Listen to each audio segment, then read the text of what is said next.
feeling ko bakit ang bilis ng action ng government or ng mga taong to na ikulong tong mga kabataan na gumawa ng mga minor na sablay at dapat paparusahan na.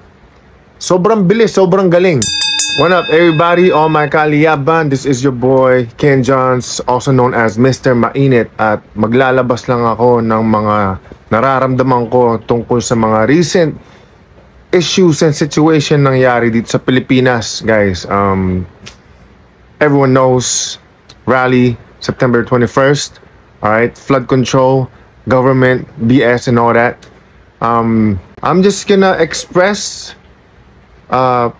comments of people that I see sa mga comment section na nag-upload ng mga videos nila, contents nila about sa rally, sa Mendiola, and everything that I've been seeing and I've been watching. Kasi hindi ako personally, I was not there, right? So hanggang nood-nood, tingin-tingin at waiting for anong nangyari o anong mangyayari na.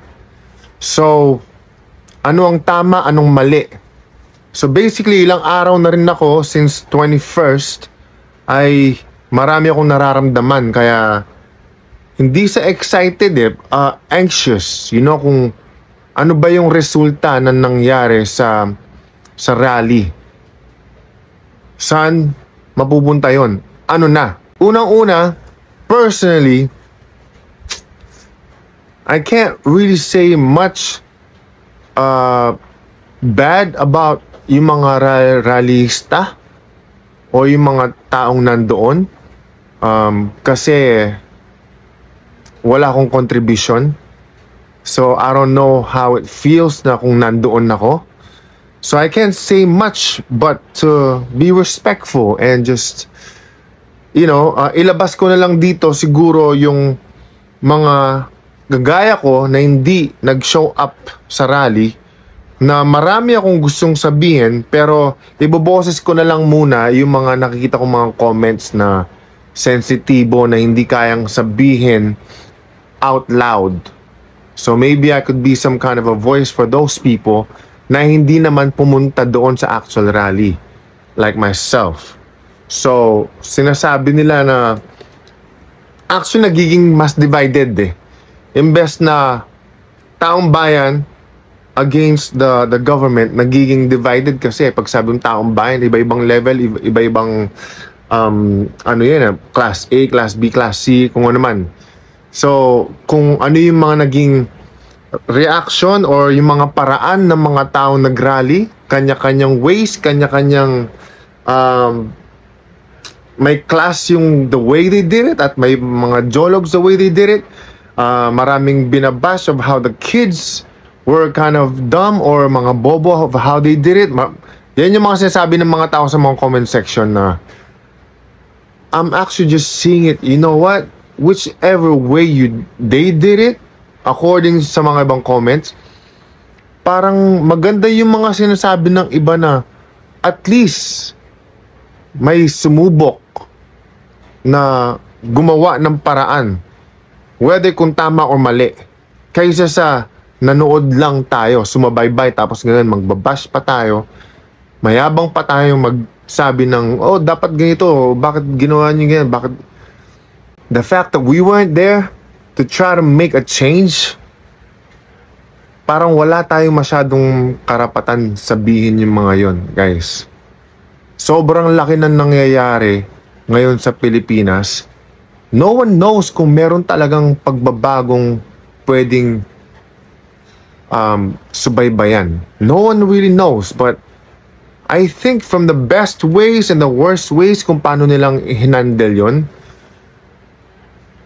it's still better than someone like me nanood lang, nga popcorn.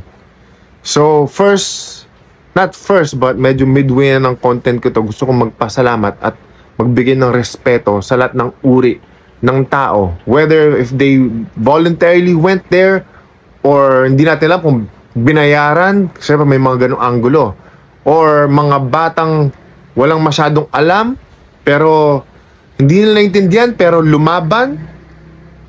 They might have done it in a stupid way, but they were there to protest and mag-ingay, mag-vandalize, whatever. Or the people or the artists or yung mga celebrity na kumanta or nag-rap or nag-speech.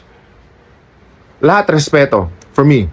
Now, a day or two after, maulan, di ko lang kung may mga nagpo-protesta pa kung kailan yung next.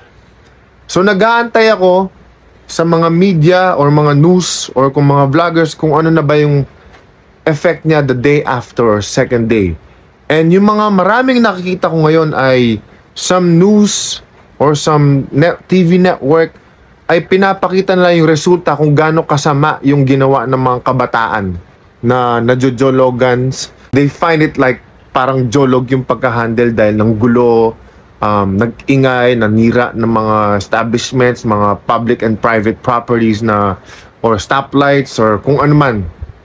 Feeling ko bakit ang bilis ng action ng government or ng mga taong to na ikulong tong mga kabataan na gumawa ng mga minor na sablay at dapat paparusahan na. Sobrang bilis, sobrang galing. On point. Or kunwari yung pagpipintura sa Manila ng mga na-vandalized walls. Action kagad, right the next day. That's a great thing, right? Sobrang bilis ng action. Don't get me wrong, sobrang astig yun. I feel. But what about yung kasalanan nga ng mga super corrupt na government na ginawa nila at yung pinakarason kung bakit lang naman nanggugulo yung mga kabataan na yan? Bakit yan ay sobrang antagal para makapag-react tayo at litisin or to put them down, take them down, right? Bakit yan hindi tayo ganong kabilis na ibaba o ipabagsak yung mga taong gumawa ng pinakamalala? That's the question where I'm at right now. Bilang Pinoy, hindi ako nakikialam, pero nakikialam ako. So, hindi ko rin alam yung mga sagot.